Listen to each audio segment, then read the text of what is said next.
Ինչքան շահաբաժին է վճարվել, ինչքան դիվիդենդ է վճարել Հայ Post ընկերությունը պետական կառավարման անցնելուց հետո։ Պարոն Կարապետյան, շնորհակալություն հարցի համար։ Ես ուզում եմ իլուր ձեզ եւ բոլորին ասել, որ ես Հայ Post ընկերության տնօրենը չեմ։ Հայ Post ընկերության տնօրենը իմ կինն է եւ ես Հայ Post ընկերության օպերացիոն աշխատանքային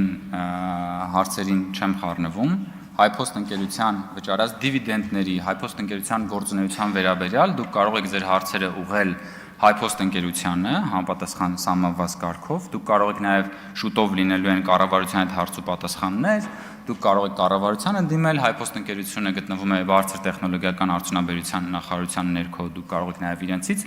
այդ ճշտումները անել։ Ես իրավասու չեմ եւ այս քննարկումը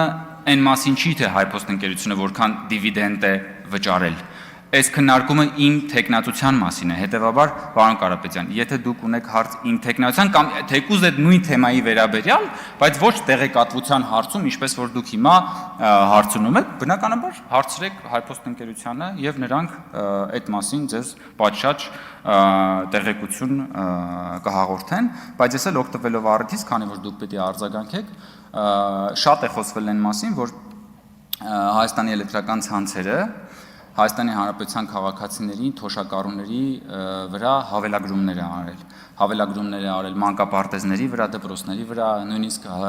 հրապարակումներ են եղել, որ զորամասերի վրա հավելագրումներ արել։ Օգտվելով ձեր արձագանքի հնարավորությունից, պարոն Կարապետյան, խնդրում եմ, ասեք, ունեք արդյոք դուք տեղեկատվություն, թե որքան հավելագրումներ է արել Հայաստանը փրկելու առաքելությամբ եկած ուժեղ Հայաստանը, դուք, ձեր ընտանիքը, ձեր հորեղբայրը, Հայաստանի էլեկտրական ցանցերը որքան հավելագրումներ է արել մեր թոշակառուների, մեր տատիկ պապիկների վրա, զորամասերի վրա, ինչպես որ նշվել են տարբեր հրապարակումներում, դպրոցների եւ մանկապարտեզների վրա, այսա իսկապես քաղաքական նշանակություն ունեցող հետաքրքիր հարց է, որը հաստատ հուզում է մեր հայրենակիցներին եւ ես վստահ եմ, որ դուք ունեք այդ տեղեկատվությունը, որովհետեւ ի տարբերություն ինձ, ով Հայ Post-ի տնօրեն չի, դուք, պարոն Կարապետյան, եղել եք Հայաստանի էլեկտրական ցանցերի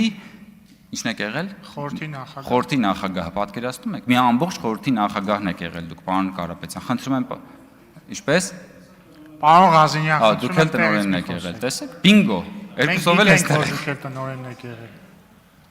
Արձագանք։ Պարոն Կոնջորյան, պետական կառավարում ստանձնելուց հետո Հայ Post-ը Հայաստանի Հանրապետությանը վճարել է 0 դրամ դիվիդենդ։ Ավելացրել է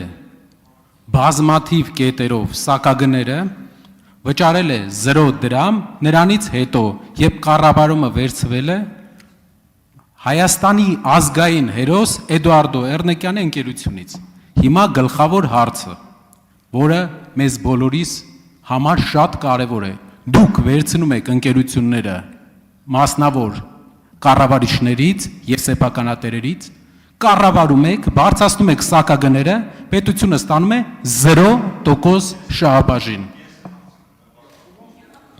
Սա ձեր տնտեսական քաղաքականության դեմքն է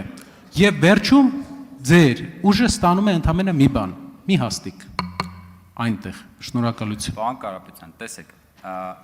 նախ պարոն Թունյանը, երբ որ ասում եք ինքը կպատասխանի, ենթադրում եմ նկատի ունենալով այն հանգամանքը, որ պարոն Թունյանը, եթե չեմ սխալվում, դուք ժամանակին եղել եք խորհրդի անդամ, Հայ Post-ի կառավարման խորհրդի անդամ ա եղել եւ բնականաբար որպես մարդ, ով ներսից տիրապետում է այդ process-ներին, վստահ եմ շատ ասելիք կունենա։ Բայց ինչ վերաբերվում է, ես հասկանում եմ, որ դուք հղում եք անում Հայաստանի էլեկտրական ցանցերին։ Ինչ վերաբերում է Հայաստանի էլեկտրական ցանցերին, Հայաստանի էլեկտրական ցանցերը ստրատեգիական կառույց է եւ Հայաստանի էլեկտրական ցանցերի եւ Հայաստանի էլեկտրական ցանցերի վերաբերյալ հրապարակումները, երբ որ արդեն նշանակվեց կառավարության կողմից կառավարիչ եւ բացահայտվեցին այն ահռելի խախտումները, այն հավելագրումները Հայաստանի Հանրապետության քաղաքացիներից, այն ահռելի ֆինանսական աճպարարությունները։ Ես իդեպ մի բան ասեմ, եթե դուք հաստատ հետևել եք, պարոն Ղազինյան, երբ որ 2024 դուք գիտեք, ես հասկացա, որ բանով էիք նայում, քաղաքացիական պայմանագիր խմբակցությունը Հայաց ներողություն 30 վայրկյան, էլի քաղաքացիական պայմանագիր խմբակցությունը 2024 թվականին կազմակերպեց հետի վերաբերյալ հանրային քննարկում ազգային ժողովի 334 դահլիճում։ Եվ խմբակցությունը քարի վրա չթողեց հետի կառավարում այն ժամանակ հրավիրված հետից մարդ չկար հրավիրված նախկին ՀՑԿՀ նախագահներ։ Եվ այդտեղ մենք հասկացանք այն այլանդակությունները, որ տեղի են ունեցել հետում, ու դրանից է նաև սկսվել այդ ամբողջ պատմությունը։ Խորհրդարանական վերահսկողության շրջանակներում խմբակցությունը բացահայտեց այնպիսի խախտումներ, որոնք որ պարզապես ապշեցրել էին բոլորին եւ հասարակությանը։